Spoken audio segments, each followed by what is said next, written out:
थोड़ा सा बाल को संभाल लेता हूँ, थोड़ा सा आ जाए फोटो अच्छा। देखिए फिजिक्स बच्चों को क्यों समझ में नहीं आता है। आप तो 12th क्लास में हैं, है ना, और टोटली बात 11th क्लास का होता है। 11th क्लास की बात को अगर आप समझते हैं तब जाकर के कूलम्ब्स लॉ में जो क्वेश्चन सब है वो आप समझिएगा, नहीं तो नहीं समझिएगा। कूलम्ब्स लॉ में जो क्वेश्चन है, क्वेश्चन कैसे हम उसको हैंडल करेंगे, कैसे समझेंगे, इस बात को। तो फिजिक्स में दो बात बड़ी इंपोर्टेंट है। अब ये देखिए फिजिक्स,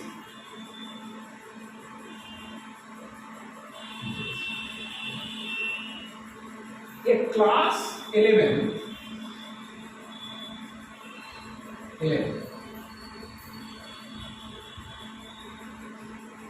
ये चैप्टर 4 है और चैप्टर 5 है। तो हम पूरी बात आपको नहीं पढ़ाने जा रहे हैं, हम उतनी ही बात आपको पढ़ाएंगे अभी जिससे आप 12th क्लास का फिजिक्स समझ सकते हैं, राइट। हाँ, पहली बात क्या है, इसमें दो बात हम मेंशन करें।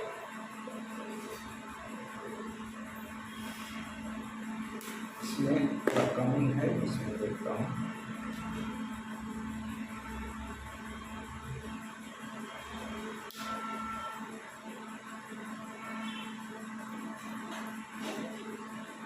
वहाँ की लाइट थोड़ी सी आ रही है।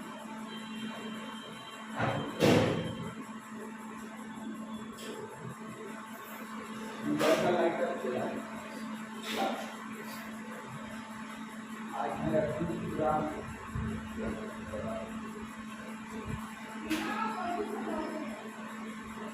अरे हम खुलकर आदमी हैं, वैज्ञानिक आदमी हैं, एक बात एक समय नहीं रहता है। इंटेलिजेंट आदमी की बड़ी बुरी हालत होती है।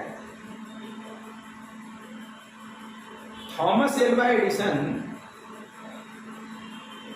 अगर खाना खा करके बाहर निकलते और उससे कोई पूछ देते कि आपने ब्रेकफास्ट क्या लिया है, तो माथा खुजना रहेगा। हमारे इंडिया में ये कहा जाता है कि फलाने एग्जाम टॉपर है, वो जीनियस है। नहीं, जीनियस जो आदमी है वो कभी टॉपर नहीं बन सकता। जीनियस आदमी भुलक्कर होता है। एक बात, उसका दिमाग इतना फास्ट चलता है कि ये बात बहुत देर तक उसके दिमाग में नहीं रहता। दूसरा, एक दिन तो मेरा गैस 5 घंटा जलते रह गया, अरे पता नहीं था, मैं उस पर चढ़ा दिया और दिमाग बात उतर गई, तला बंद करके चले गए। तो सीतामढ़ी से लौटे तो देखते हैं, अरे यार तो सॉसपैन पूरा जल रहा, 5 घंटा गैस दिमाग से बात है।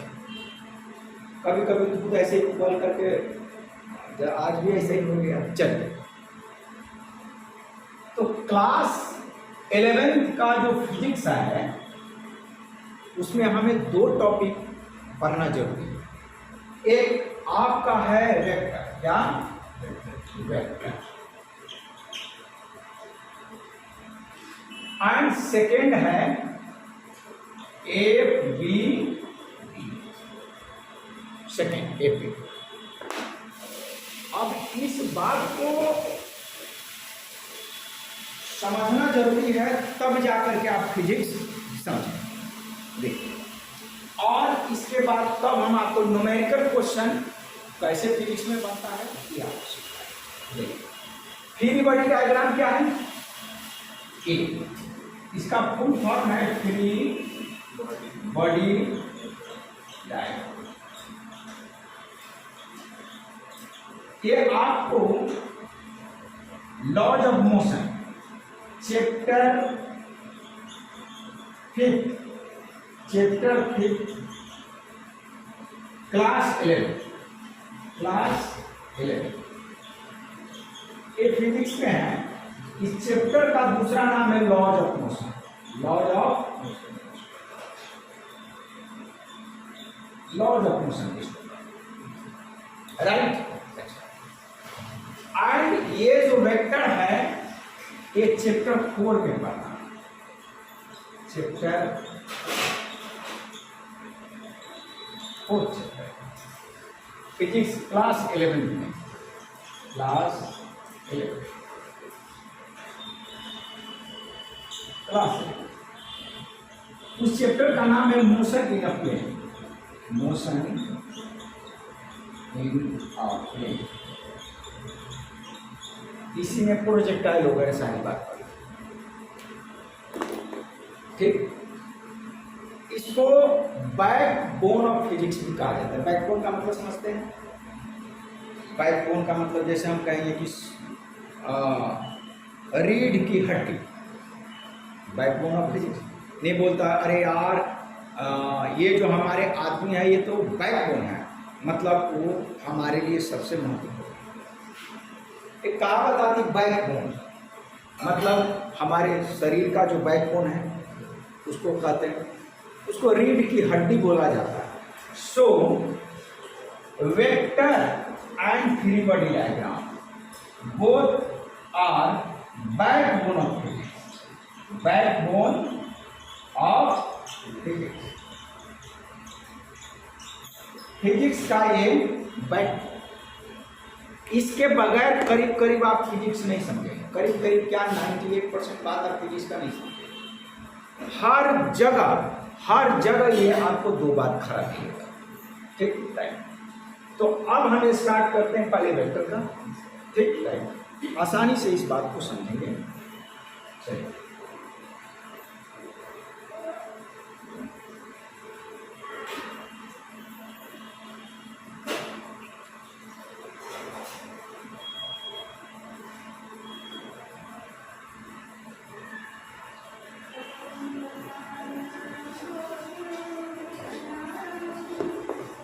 हो गया। हमने कहा आपको यहाँ जो है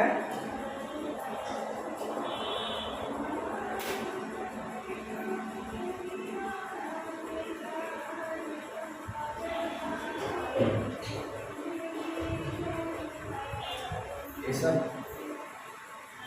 अपना है, कम साउंड पर भी बजा सकता है ना। हमारे यहाँ एक लड़की आती थी पढ़ने के लिए, वो अभी 2 दिन पढ़ी है, फिर चली। तो वो लड़की को बोले कि सुबह में आओ पढ़ने के लिए। सुबह में 8 बजे अगर पढ़ने आए या 9 बजे, जैसे आपको मैं सुबह को 9 बजे बुलाऊंगा, कल कितने बजे आप आ सकते हैं सुबह में? 5 बजे 6 बजे नहीं, 5-6 बजे तो हम घूमने निकल जाएंगे पार्क में। 7 बजे आप आ जाइए, 7 बजे आ सकते हैं। हाँ, या 8 बजे आ जाइए, बेटर रहेगा। 7 से 8 हम थोड़ा योगा वोगा कर लेंगे। 8 बजे से 9 साढ़े 9 जब तक ये काम करके पढ़ा देंगे, फिर आपको शाम में पढ़ाएंगे। 2 बार आपको पढ़ाएंगे, तब आप देखिए सिलेबस का। अब इस समय हमने कहा उस लड़की को कि मत आना यार, इस समय ये गाना धुन बजता उजता है। अब वो किसी को कुछ नहीं कहिए, अपना बच करके चलिए, बड़ी चीज़ है। नहीं तो आप उसको जाइएगा समझाने सही बात, उसको लग जाने का गलत, उल्टा पुल्टा बात बोल देगा। इसीलिए मैं किसी से अपने काम से मतलब रखती हूँ। थोड़ा परेशानी हो तो झेल लीजिए, ठीक। आगे तो सबसे पहले आप फिजिकल क्वांटिटी के बारे में समझिए। फिजिकल क्वांटिटी ये होता क्या है? फिजिकल क्वांटिटी, हाँ, फिजिकल क्वांटिटी हमने 9th में पढ़ा, 10th में पढ़ा। फिजिकल क्वांटिटी होता क्या है, इसकी बात है।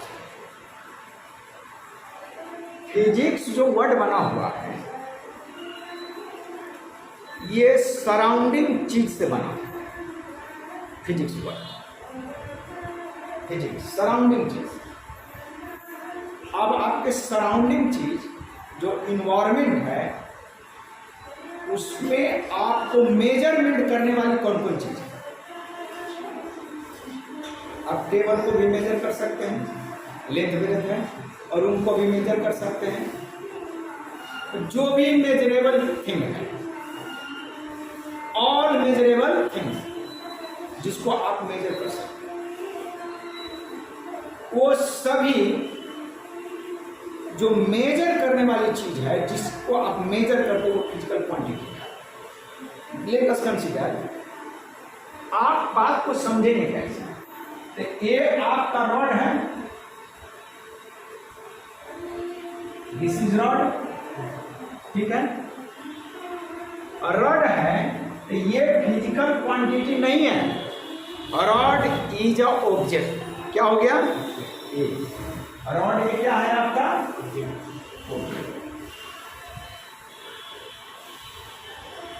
This is object, clear? लेकिन इस ऑब्जेक्ट को मेजर आपको करना है। क्या करना है? तो मेजर करने के लिए क्या करेंगे आप? इस ऑब्जेक्ट को मेजर करना है, इस ऑब्जेक्ट को क्या करेंगे आप? नापेंगे। तो नापने के लिए आपको क्या करना पड़ेगा? एक रिबन, फीता लेना पड़ेगा, टेप जिसको आप बोलते हैं, फीता लेना पड़ेगा। तो ये आप क्या कीजिएगा, एक फीता लेकर यहां से यहां मेजर मान कर चलिए 10 सेंटीमीटर हुआ। सेंटीमीटर आपने क्यों लगाया?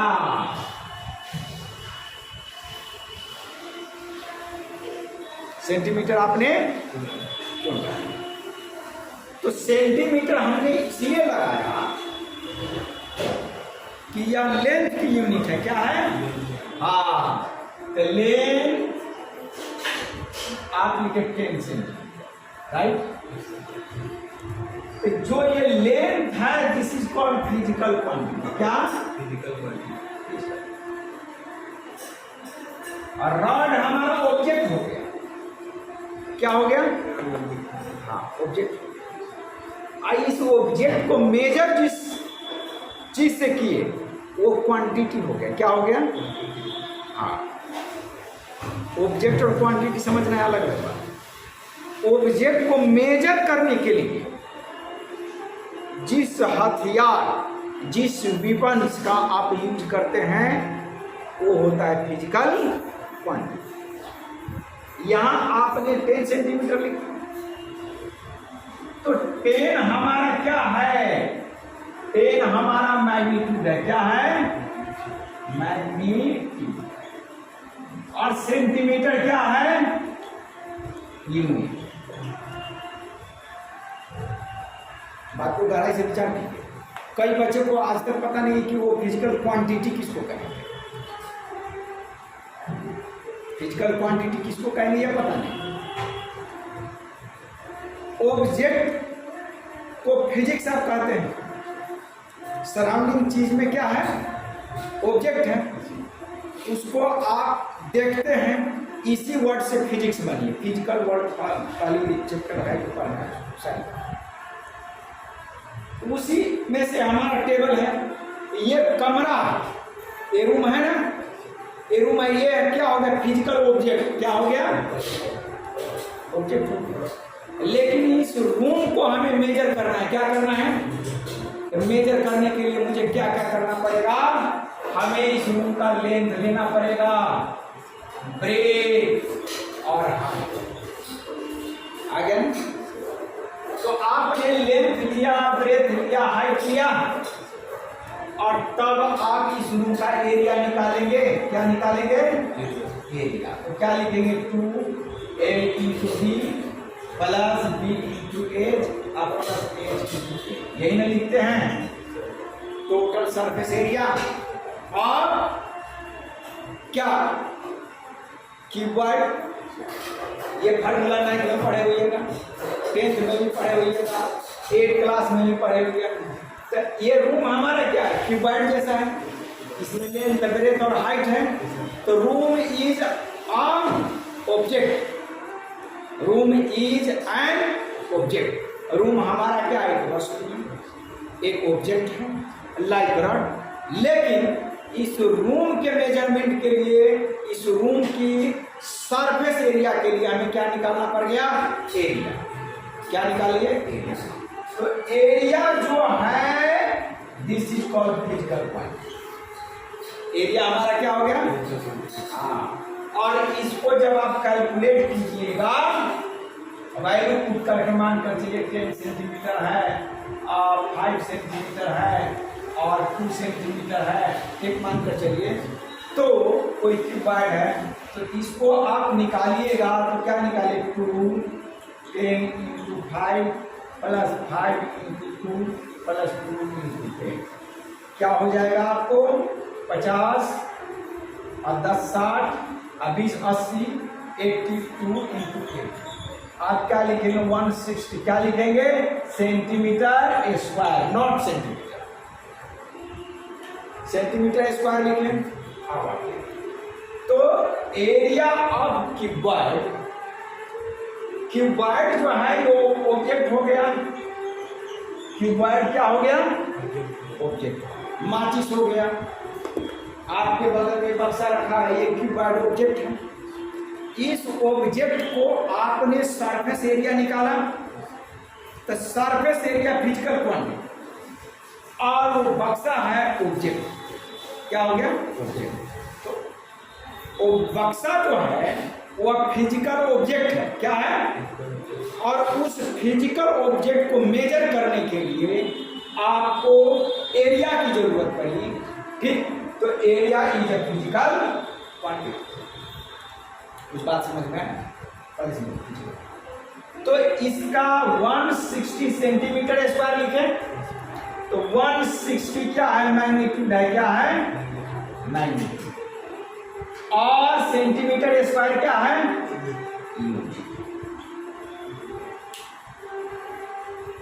तो अलग अलग ऑब्जेक्ट्स के लिए अलग अलग फिजिकल क्वांटिटी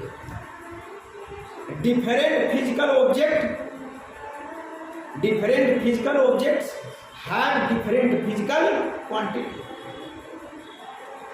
है ना अब बाइक चलाते हैं बाइक एक फिजिकल ऑब्जेक्ट हो गया और उसको स्पीड मेजर करते हैं आप तो स्पीड उसका फिजिकल क्वांटिटी हो गया क्या हो गया मीटर पर सेकेंड या किलोमीटर पर आवर जो आप लिखते हैं वो फिजिकल क्वांटिटी तो स्पीड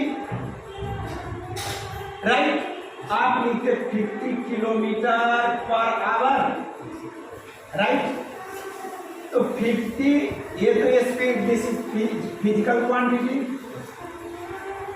ये आपका क्या हो गया मैग्नीट्यूड और किलोमीटर पर आवर क्या हो गया यूनिट राइट तो आपका क्या है कि हर फिजिकल क्वांटिटी में करीब करीब लाखों हजारों फिजिकल क्वांटिटी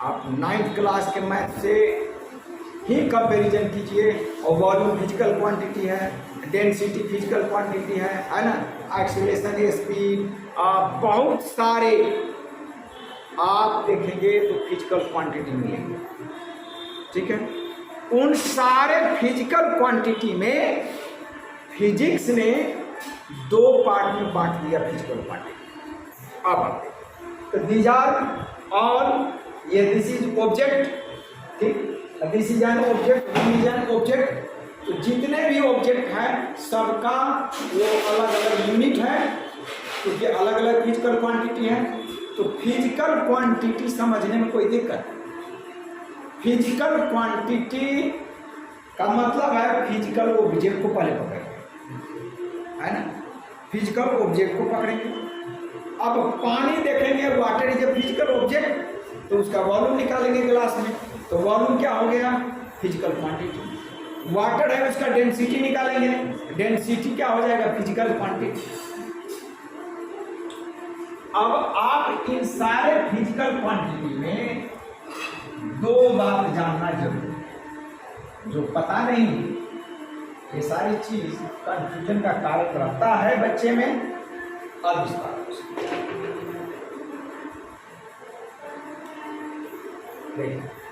फिजिकल क्वांटिटी है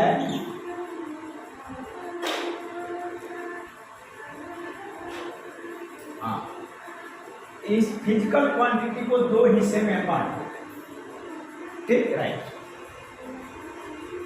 एक आपका स्केलर क्या नाम सुने हैं स्केलर PQ मतलब physical quantity physical quantity PQ हम लिखेंगे फिजिकल क्वांटिटी राइट हाँ और दूसरा जो है सेकेंड है उसको हम कहेंगे वेक्टर फिजिकल क्वांटिटी, राइट। बन गया, ठीक है। चलिए, कल गेहूँ पिसा गया हो तो उधर से लेते आइएगा। अब तो पीस दिया होगा, इधर से देख लीजिएगा। हाँ तो लेकर चलिए, सुबह के लिए आटा नहीं ना है तो अभी लेकर के चले आइए, ठीक है। चलिए, हाँ आपको पैसा दे देता हूँ प्लीज।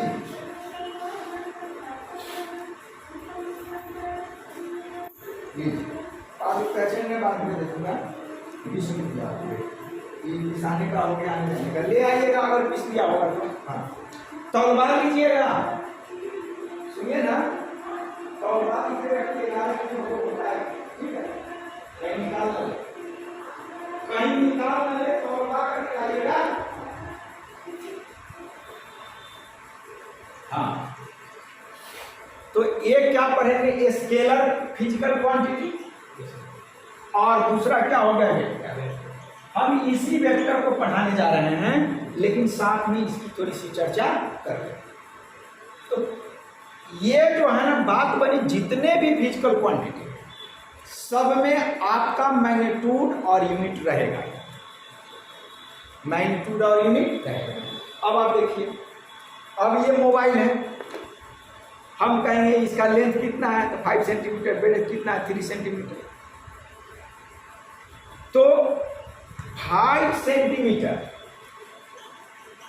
राइट, ये हमारा क्या हो गया, ये मैग्नीट्यूड, और ये क्या हो गया, यूनिट। ये यूनिट रिप्रेजेंट करता है कि लेंथ बतला रहा है। अगर यही 5 सेंटीमीटर स्क्वायर कर दे तो बतलाएगा एरिया। अगर इसी 5 को कहेंगे क्या लीटर तो क्या बतलाएगा, वॉल्यूम बतलाएगा, है ना। अगर इसी 5 को हम सेकेंड कर दे तो क्या रिप्रेजेंट करेगा, टाइम। तो इधर सारे जो है ये आपको नंबर है जो मैग्नीट्यूड को बतलाता है, और इधर साइड में क्या बतलाता है, यूनिट, जो अलग अलग फिजिकल क्वांटिटी है। Second is the unit of time, litre is the unit of volume, centimetre square is the unit of area, and centimetre is the unit of length, right. तो जितने भी दुनिया के फिजिकल क्वांटिटी है, चाहे scalar हो या वेक्टर हो, ठीक है, वो आपको मैग्नीट्यूड और यूनिट मस्ट, मैग्नीट्यूड और तो रहेगा, यूनिट तो रहेगा, राइट।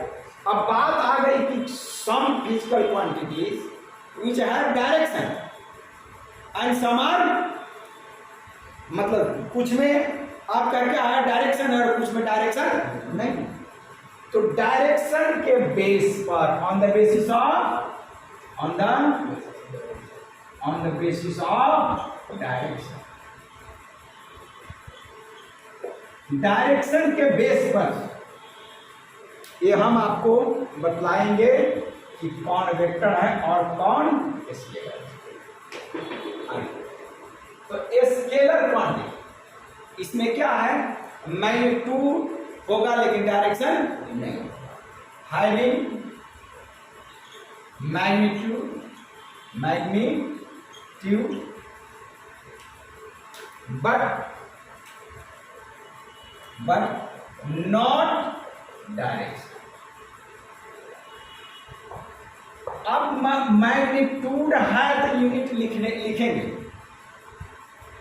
मैग्नीट्यूड है तो यूनिट होगा, लेकिन डेफिनेशन में सिर्फ लिखा जाता है मैग्नीट्यूड, ठीक है। लेकिन मैग्नीट्यूड है और वो फिजिकल क्वांटिटी है तो उसमें यूनिट लिखा जाएगा। अब आप देखिए, इसके एग्जाम्पल है डिस्टेंस, क्या डिस्टेंस है, वर्क है, ठीक है, स्पीड है, एक्सेट्रा। डिस्टेंस, स्पीड, वर्क, ये सभी क्या है, इसमें मैग्नीट्यूड होगा। यानी आप इसको 5 मीटर लिख सकते हैं, इसको आप वर्क को 10 जूल लिख सकते हैं, स्पीड को आप 10 मीटर पर सेकेंड लिख सकते हैं, राइट। तो ये सब क्या है, यूनिट और मैग्नीट्यूड है, लेकिन इसमें डायरेक्शन नहीं। अब सबसे बड़ा सवाल यही उठता है कि बच्चा हमसे ये पूछ देता है कि सर कैसे हम समझेंगे कि डिस्टेंस में डायरेक्शन नहीं है,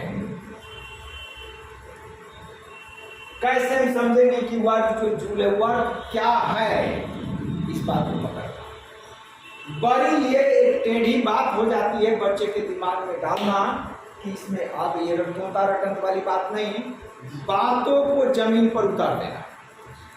ये जो लड़की अभी आई थी पढ़ने, इसको थेल्स थ्योरम पढ़ा दिया टीचर 10th क्लास में, बेसिक प्रोपोर्शनलिटी थ्योरम जो थ्योरम 6.1 है, उस थेल्स थ्योरम पढ़ा दिया। हमने कहा कि थेल्स थ्योरम का स्टेटमेंट कैसे बना सो बताओ, और है एनसीईआरटी बुक में ही दिया। तो ओरिजिन ऑफ थेल्स थ्योरम का स्टेटमेंट कहाँ से आया, है 10th क्लास में दिया हुआ।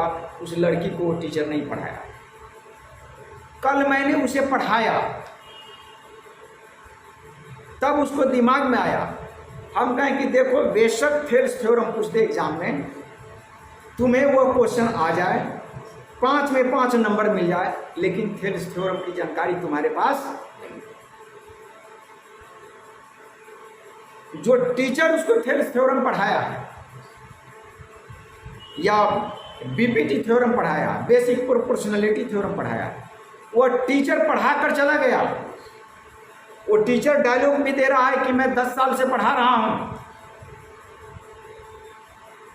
लेकिन वो टीचर निश्चित रूप से क्लास में कहता होगा बच्चों को तुमने समझा, तू कहेगा हाँ हमने समझा। टीचर खुद कह रहा है तुमने समझा, तुमने समझा, तुमने समझा, लेकिन टीचर जिस बात को पढ़ा रहा है, टीचर को ही समझ में नहीं आ रहा है कि मैं क्या पढ़ा रहा हूं। जो समझा रहा है उसी को समझ में नहीं आ रहा है, तो दूसरे को क्या समझाएगा? हम आपको फिजिक्स पढ़ा रहे हैं, और आज हकीकत सच्चाई बात बता दे रहा हूं, मुझे ही फिजिक्स समझ में नहीं आती है, जबकि मैं फिजिक्स आपको पढ़ा रहा हूं। और हम फिजिक्स जो पढ़ा रहे हैं वो तो किताब में एनसीईआरटी में जो लिखा है उसको समझा रहा हूं। एनसीईआरटी में वो बात कहां से लिखी गई वहां तक हम पहुंच नहीं पाए। हमने कभी ये जो आप कहेंगे 10th क्लास की बात है, अब कहेगा कि फोर्स है 10 न्यूटन, डिस्प्लेसमेंट है 5 मीटर, तो कहेगा वर्क कितना होगा, तो आप कहेंगे 10th क्लास के हिसाब से 10 × 5 तो कितना है 50 न्यूटन मीटर, और इसी को लिखेंगे 50 जूल, राइट। अब ये 10 न्यूटन किताब के क्वेश्चन में दिया हुआ है, मैंने 10 न्यूटन मेजर कभी नहीं किया, नहीं समझे बात, हमने मेजर किया ही नहीं। अनटी एक्सपेरिमेंट करके स्कूल के टीचर ने बताया कि आप कैसे मेजर करेंगे कि 10 न्यूटन है, और चलो 5 मीटर हम डिस्प्लेसमेंट निकाल भी लें, चलो फोर्स और डिस्प्लेसमेंट के बीच में एंगल 0 डिग्री है, तो ये आप 50 निकाल सकते हैं। ऐसे वर्क का फॉर्मूला होता है एफ कॉस थीटा। ये बात फिलहाल मैंने बताया, तो मुझे खुद समझ में नहीं आ रहा है कि how can you find 10 Newton, और हम आप ही को कह रहे कि समझा। टीचर कोई समझ में नहीं आ रहा है। ऑल ओवर इंडिया में जितना भी टीचर है सभी इलेक्ट्रोमैग्नेटिक वेव पढ़ाते हैं। क्या उन्होंने इलेक्ट्रोमैग्नेटिक वेव को देखा है? आप 10th क्लास में फोटोसिंथेसिस पढ़े होंगे, क्या आप 10th क्लास में फोटोसिंथेसिस रिएक्शन कैसे होता है आपने देखा है? क्या आपने क्लोरोफिल को कभी देखा है? नहीं देखा। तो जिस चीज को मैंने अपनी आंखों से नहीं देखा, अब उसी चीज को मैं आपको पढ़ा रहा हूं, उसी चीज को आपको पढ़ा रहा हूं, और स्टूडेंट को कह रहा तुमने समझा, स्टूडेंट कह रहा हाँ मैंने समझा सर। अरे बेवकूफ, मेरे को खुद समझ में नहीं आ रहा है, मैं टीचर हूं, मुझे खुद समझ में नहीं आ रहा है, तो तुम्हें कैसे समझ में आ गया मेरे को तो बता दो। इसीलिए कोई भी टीचर को समझ में नहीं आ रहा है, लेकिन वो कह रहा है कि हम 10 साल से पढ़ा रहे हैं। कई टीचर तो ये बोलेंगे कि मैं तो 20 साल से पढ़ा रहा हूँ यार, क्वेश्चन का आंसर तक याद है। अरे यार तेरे को क्वेश्चन का आंसर तक जब याद है तो तू पढ़ाएगा कैसे? इसका मतलब वो रटा गया है उसको। और जो बात रट गई है इसका मतलब तुम दिमाग से नहीं पढ़ा रहे हो। और जब दिमाग से नहीं पढ़ाए तो पढ़ाने से क्या फायदा? बात समझ रहे हैं? हाँ, तो कई यहाँ सीतामढ़ी में जाइएगा, कहेगा वो तो फिजिक्स स्पेशलिस्ट है, वो तो केमिस्ट्री का स्पेशलिस्ट है, वो तो बायो का स्पेशलिस्ट है। स्पेशलिस्ट होने का मतलब ही है कि आप भोंदू बन गए। क्या बन गए? भोंदू बन गए। क्योंकि आपको हर चैप्टर का क्वेश्चन का आंसर तक याद है, आप कैसे किस क्वेश्चन को कैसे बनाएंगे आपको याद है। एक बच्चे को पढ़ाएगा वो दूसरे बच्चे को उसको नोटबुक से उसका मिलता है, हमारा नहीं मिलेगा। हम आज आपको अलग तरीके से लेक्चर देंगे, कल इसी टॉपिक को दूसरे बच्चे को पढ़ाएंगे तो अलग तरीके से लेक्चर देंगे। बात समझ रहे हैं? तो ये बात मुझे ही पकड़ में नहीं आ रही कि वर्क को हम कैसे कहेंगे, उसमें डायरेक्शन नहीं है। अब आप चलिए, मैं वेक्टर पढ़ाता हूं, दिमाग आपका खोलता हूं मैं।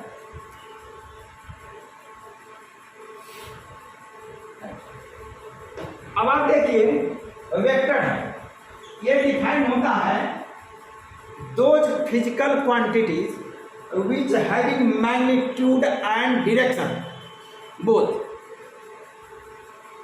तो हम सीधे सिंपल में लिखते हैं हैविंग, ठीक है, बोथ मैग्नीट्यूड, क्या magnitude and direction are known as vector physical quantity, जिसमें मैग्नीट्यूड और डायरेक्शन दोनों है। और इसमें कहा कि मैग्नीट्यूड है और उसमें कहा कि मैग्नीट्यूड और डायरेक्शन दोनों। अब एग्जाम्पल क्या दे रहा है? हम भी देंगे वही बात, किताब भी देगा वही बात, टीचर भी देगा वही बात, सारे। इसका एग्जाम्पल लिखेगा क्या? एक्सीलरेशन। क्या लिखेगा? एक्सीलरेशन लिखेगा। क्या लिखेगा? वेलोसिटी लिखेगा। क्या लिखेगा? फोर्स लिखेगा, एक्सेट्रा। कहेगा कि उसमें डायरेक्शन है और इसमें डायरेक्शन नहीं। अब आप समझिए, एक्सीलरेशन को लिख देगा क्या आपको? एक्सीलरेशन का लिख देगा 5 मीटर पर सेकेंड स्क्वायर यूनिट। वेलोसिटी का आपका लिख देगा 10 मीटर पर सेकेंड। फोर्स को क्या लिख देगा? 10 न्यूटन। बात समझ रहे? लेकिन इसमें कहीं भी साइड में डायरेक्शन लिखा हुआ है? डायरेक्शन नहीं लिखा। तो फिर यहां भी आप देखिए स्पीड को 5 मीटर पर सेकेंड लिखा है और वेलोसिटी को भी 5 मीटर पर सेकेंड लिखा है, लेकिन वेलोसिटी को रख दिया वेक्टर क्वांटिटी में और स्पीड को रख दिया स्केलर क्वांटिटी। अब हम इस बात को कैसे समझेंगे कि डायरेक्शन किसमें है किसमें नहीं? हम कई टीचर से भी सवाल करते थे दिल्ली में कि सर आप आकाश के टीचर हैं। हाँ, तो हमें कैसे ये बात को पता चलेगा कि भाई वेलोसिटी में डायरेक्शन है और स्पीड में डायरेक्शन नहीं है? कई फिजिक्स के टीचर से पूछते थे, तो कह रहे उसको वेक्टर डायग्राम पर समझाएंगे। हम कहें वेक्टर डायग्राम की बात तो बात की बात है, शुरू में जब आप डेफिनेशन देते हैं, डेफिनेशन तो आप शुरू में यही देते हैं और डेफिनेशन के बाद आप वेक्टर डायग्राम पढ़ाते हैं। शुरू में डेफिनेशन स्केलर को ये देते हैं और 9th क्लास से बच्चे scalar vector scalar vector scalar vector यानी इवन मैथमेटिक्स में भी रटते रह जाता है।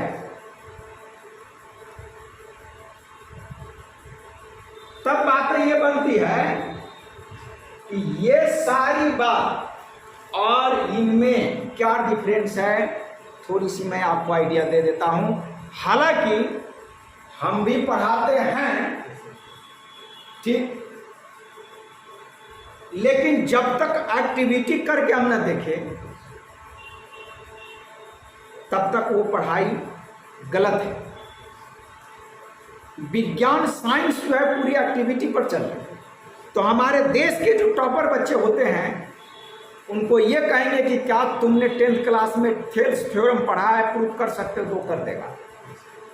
लेकिन थेल्स थ्योरम के जो एक्टिविटी है उस एक्टिविटी पर से जब क्वेश्चन पूछेंगे उसे नहीं बनेगा, यानी वो पढ़ कर के भी नहीं पढ़ा। वही बात हम यहां करने जा रहे हैं।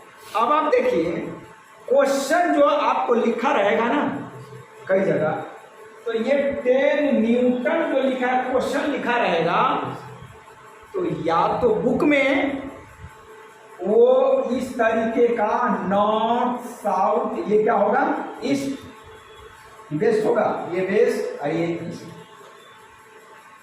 या तो ये डायग्राम दे करके तब फोर्स रिप्रेजेंट करेगा।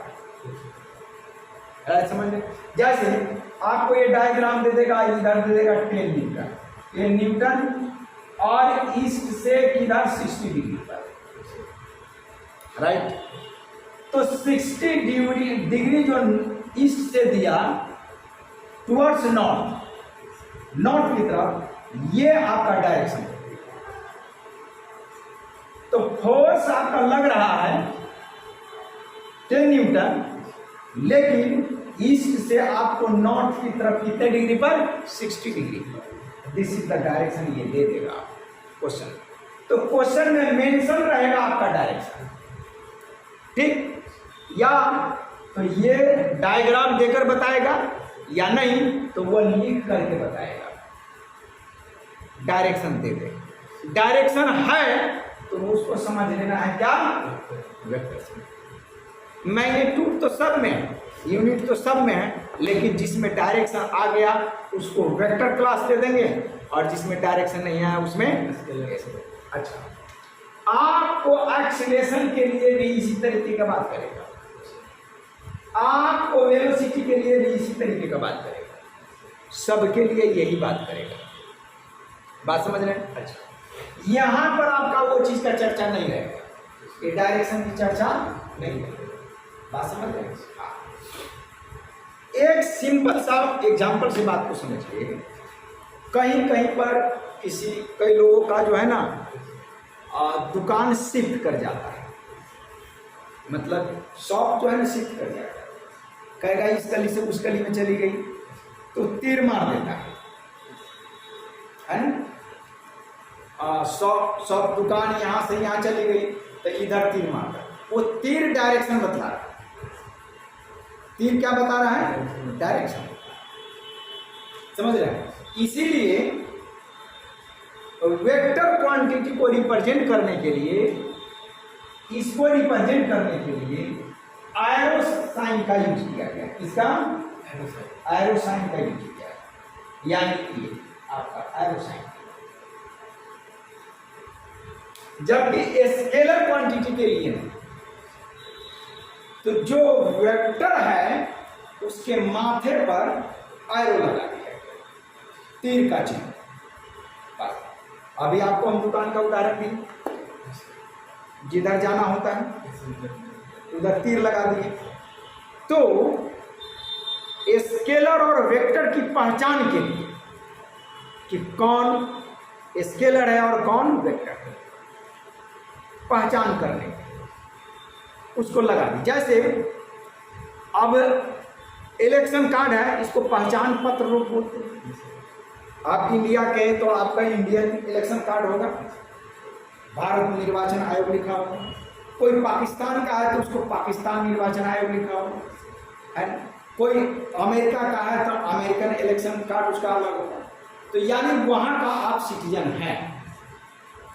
Similarly there are so many number of physical quantity, बहुत सारे फिजिकल क्वांटिटी दुनिया में, बहुत सारे physical quantity, right. And out of these there are two, दो क्लास में बांटना है, एक को स्केलर और दूसरे को वेक्टर।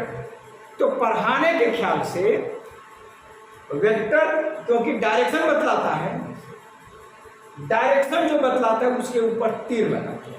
क्या लगा दिया गया? तीर। आए देखिए, तो अब एक्सीलरेशन का सिंबल ये होता है, तो उसके ऊपर हम तीर लगाएंगे, ठीक। वेलोसिटी का सिंबल भी, तो उसके ऊपर तीर लगाएंगे ऐसा। फोर्स है, एफ सिंबल के ऊपर तीर लगाएंगे। बात समझ रहे हैं? तो ऐसे हम रिप्रेजेंट करके वेक्टर को अलग करेंगे और स्केलर को अलग करेंगे। और जो यहाँ स्केलर है, जैसे डिस्टेंस है, स्केलर उसके ऊपर तीर नहीं लगाएंगे, एस सिर्फ लिखेंगे। वर्क है तो डब्ल्यू सिर्फ लिखेंगे, स्पीड है तो वी सिर्फ लिखेंगे, उसके ऊपर तीर नहीं लगाएंगे। तो इस तरीके से स्केलर और वेक्टर को हम अलग अलग करते हैं कि कौन स्केलर है, स्केलर के ऊपर तीर नहीं लगाए, उसके माथे पर तीर नहीं डालेंगे, उसके माथे पर तीर नहीं डालेंगे। लेकिन तीर भी डालने का तरीका अलग अलग है। अब तीर अगर गलत तरीके से लगा दिए तो गलत बन जाएगा, सही क्या है? तो अब हम यहां से वेक्टर की बात शुरू करेंगे। क्या करेंगे? वेक्टर की बात, जो हमें वेक्टर आपको पढ़ाना है। बात समझ रहे हैं?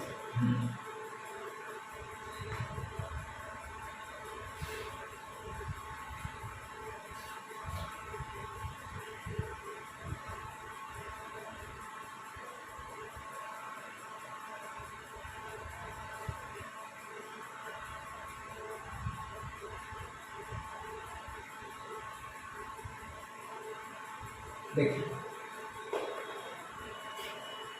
अब हम चलते हैं वेक्टर प्रॉपर्टीज ऑफ वेक्टर। ठीक है, यहां से वीडियो भी देख लीजिएगा और यहां से बात को आप लिखते लीजिए, ठीक है। जो दिक्कत होगा तो आप वीडियो में भी देख लीजिएगा, मैं लिंक भेज दूंगा, यूट्यूब पर भी देखते रहिएगा और बाकी जो है ना आप इसको देखते भी रहिएगा, लिखते भी। देखिए, फर्स्ट प्रॉपर्टी क्या है? Representation of vector. क्या? रिप्रेजेंटेशन ऑफ अ एक वेक्टर को कैसे हम रिप्रेजेंट करें। अब जैसे मैथमेटिकल सिंबल होता है, प्लस है, माइनस है, मल्टीप्लिकेशन है, डिवीजन है, ये सभी क्या है? मैथमेटिकल ऑपरेटर है, सिंबल है ना, सिंबल।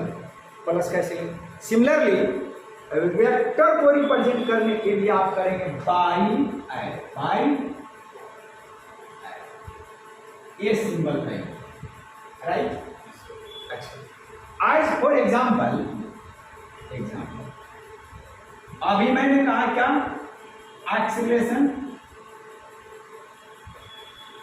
कैसे रिप्रेजेंट करेंगे? तो एक्सीलरेशन का सिंबल ए, एरो लगा दे, राइट। लेकिन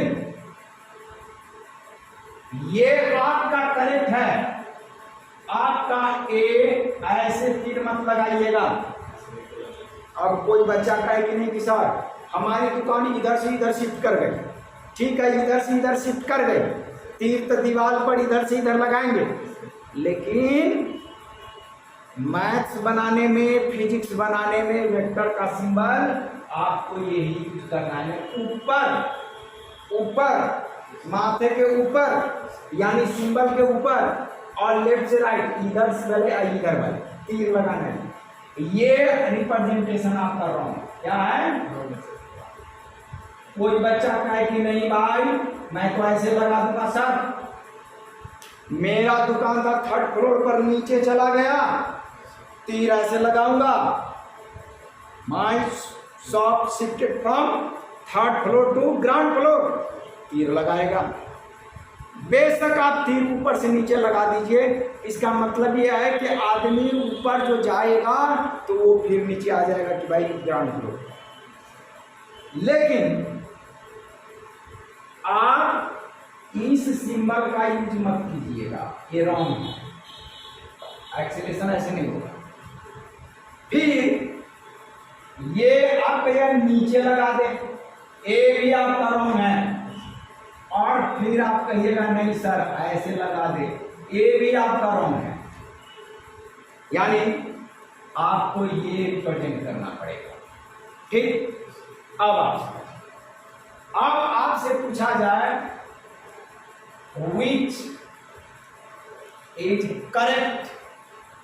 which is correct representation of force A.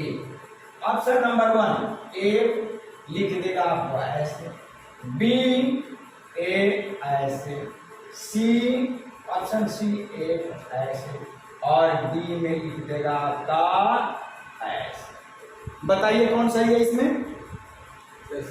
C right. हाँ ये सी। हालांकि इतना आसान क्वेश्चन नहीं पूछा जाता है, ये तो मैंने आपको पढ़ाने के ख्याल से, मेमोरी के ख्याल से, इतना आसान क्वेश्चन नहीं पूछे जाते कि रिप्रेजेंट करने वाला, ये बच्चों वाली बात है कि प्लस को कौन रिप्रेजेंट करे, वो बात नहीं। आप 12 क्लास बात हम पढ़ाएंगे। अब आप देखिए, अब इस वेक्टर को जो सिंबल है उसको 2 पार्ट में बांटा गया। क्या? 2 पार्ट। क्या है? तो दूसरा वाला पार्ट जो है हमारा दूसरा, हम पढ़ेंगे क्या? पार्ट्स ऑफ, क्या? Parts of vector symbol. Vector का जो सिंबल है उसका पार्ट क्या है? तो देखिए इसमें 2 पार्ट। ये सिंबल है वेक्टर का, राइट। इसको कहेंगे हेड। क्या कहेंगे? तीर वाला हिस्सा को क्या कहेंगे? हेड। और इसको क्या कहेंगे? टेल। जो सिक्का होता है ना उसमें भी लोग होता है हेड है टेल। क्रिकेट लोग वगैरह खेलते हैं उसमें टॉस लगाता है कि ये हेड है टेल। तो वो हेड टेल वो क्रिकेट वाले अपना समझे भाई, मैं तो अपना फिजिक्स की बात बताऊंगा, this is head and this is tail. इतनी बात दिमाग में बैठ गई, वाह क्या बात है। अब इसको नोट कर कीजिएगा, क्या नोट करना पड़ेगा? हाँ कीजिए नोट।